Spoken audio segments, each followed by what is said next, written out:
Walang reward system. Yan ang paulit-ulit na iginiit ni Senator Bongo matapos siyang akusahan ni dating Police Colonel Royina Garma na sangkot sa pagbibigay ng pera kapalit ng pagpatay ng pulis sa mga suspect sa drug war noong administrasyong Duterte. Dagdag ni Go, wala siyang papel sa operasyon ng war on drugs at tumulong lang siya sa mga aktibidad ni dating Pangulo Rodrigo Duterte noon. Bukas naman ang mambabata sa investigasyon ukol sa drug war.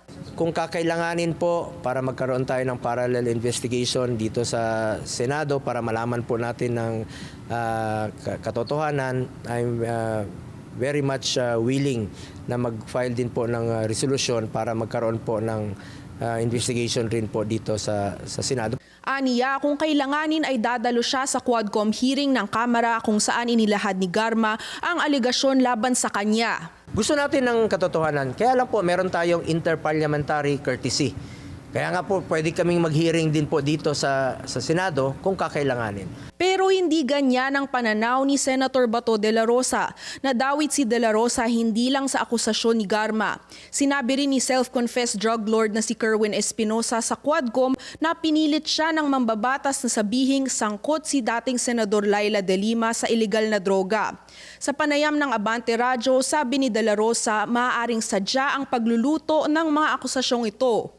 Kaya nga hindi ako nag-a-attend dyan sa Quadcom dahil alam ko na yung kanilang motibo dyan, kundi puro yan demolition job laban sa Duterte at mga kakalyado ni Duterte. May sarili ring teorya ang senador ukol sa motibo ni Espinosa sa paglabas ng kanyang mga pahayag. Galit siya at nasira yung kanyang drug business dahil sa ginawa natin na war on drugs.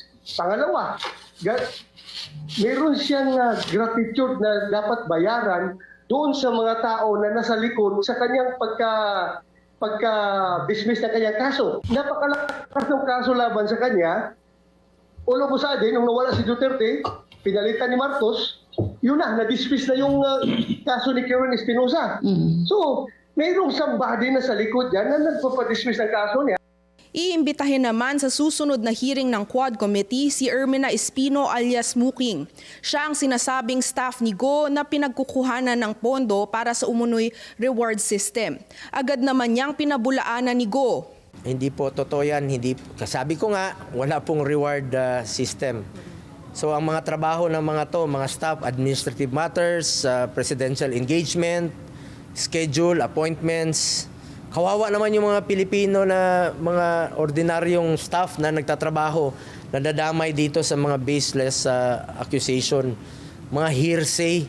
Iginiit ni Go marami ang nakinabang sa drug war, kung kaya't kine-question niya bakit marami ang ngayong sinisisi si Duterte para sa paglaban sa iligal na droga.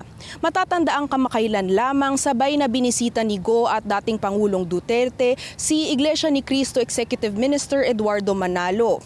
Yan ay matapos i-anunsyo ni Duterte na tatakbo siyang Davao City Mayor muli.